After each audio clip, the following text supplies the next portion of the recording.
যখনই বাংলাদেশের জনগণের সুযোগ হবে ইনশাআল্লাহ ব্যালট বাক্সে ধানের শীষের ভোটের অভাব হবে না। পতিত আওয়ামী লীগের ১.৫ দশকের শাসনামলে কোনো একটা ইস্যুকে কেন্দ্র করে বিরোধী দলীয় নেতাকর্মীদের ধরপাকড় শুরু হলে সবার আগে তাকে জেলে ভরা হতো। নতুন মামলা হলে ঢুকিয়ে দেওয়া হতো তার নাম।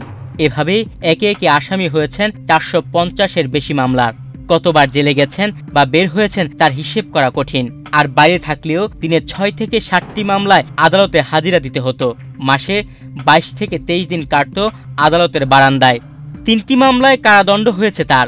ছাত্র জনতার অভ্যুত্থানে শেখ হাসিনার পতন না হলে হয়তোবা এখনো জেলখানায় থাকতেন। শুধুমাত্র রাজনৈতিক কারণে রেকর্ড মামলা খাওয়া এই নেতার নাম হাবিবুন নবী খান সোহেল। বাংলাদেশ জাতীয়তাবাদী দল বিএনপির যুগ্ম মহাসচিব তিনি। এক্সট্রিম মশার কয়েল প্ল্যান্ট ফাইবার দিয়ে তৈরি, তাই সহজে ভাঙে না, সুগন্ধিযুক্ত ও নিরবিচ্ছিন্নভাবে জ্বলে। ডেঙ্গু, চিকুনগুনিয়া বাহি সহ যে কোনো মশার বিরুদ্ধে দেয় এক্সট্রিম সুরক্ষা। ফ্যাসিস্ট শাসনামলে মামলার তালিকায় সবার উপরে থাকলেও জাতীয় সংসদ নির্বাচনের জন্য বিএনপির প্রার্থীদের ঘোষিত তালিকায় নাম নেই তার। আসন্ন জাতীয় সংসদ নির্বাচনের জন্য দেশের ৩০০টি আসনের মধ্যে ২৩৭টির প্রার্থী তালিকা ঘোষণা করেছে বিএনপি। এর মধ্যে শতাধিক আসনে নতুন প্রার্থী দেওয়া হয়েছে। দলের ত্যাগী ও জনপ্রিয় নেতাদেরই প্রার্থী হিসেবে অগ্রাধিকার দেওয়া হয়েছে। কিন্তু বাদ পড়েছেন সবচেয়ে বেশি মামলার শিকার হাবিবুন নবী খান সোহেল।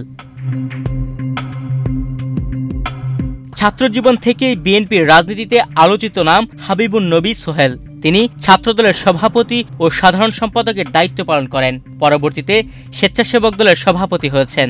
এরপর বিএনপির ঢাকা মহানগর দক্ষিণের সভাপতি এবং সবশেষ দলের যুগ্ম মহাসচিব পদে দায়িত্ব পালন করছেন। মামলা, হামলা, নির্যাতনের মুখেও বিগত সরকারের আমলে সকল আন্দোলনে সক্রিয় ছিলেন।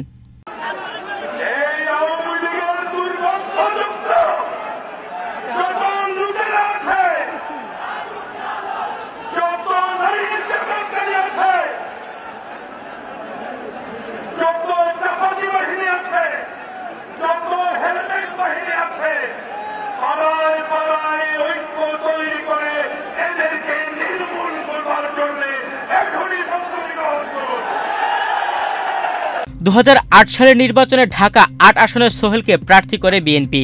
তবে সে নির্বাচনে তিনি পরাজিত হন। ২০১৮ সালের নির্বাচনে এই আসনটি মির্জা আব্বাসকে ফিরিয়ে দেওয়া হয়। সেবার হাবিবুন নবী সোহেলকে ঢাকা ১২ আসনে প্রার্থী করার কথা উঠলেও শেষ পর্যন্ত তা হয়নি। এবারও এই আসনে তার প্রার্থিতা নিয়ে আলোচনা ছিল। তবে সেখানে মনোনয়ন পেয়েছেন যুবদলের সাবেক সভাপতি সাইফুল ইসলাম নীরব। ২৩৭টি আসনের ঘোষিত তালিকায় নাম নেই হাবিবুন নবী খান সোহেলের। তুহিন ভুইয়া, বাংলাদেশ প্রতিদিন।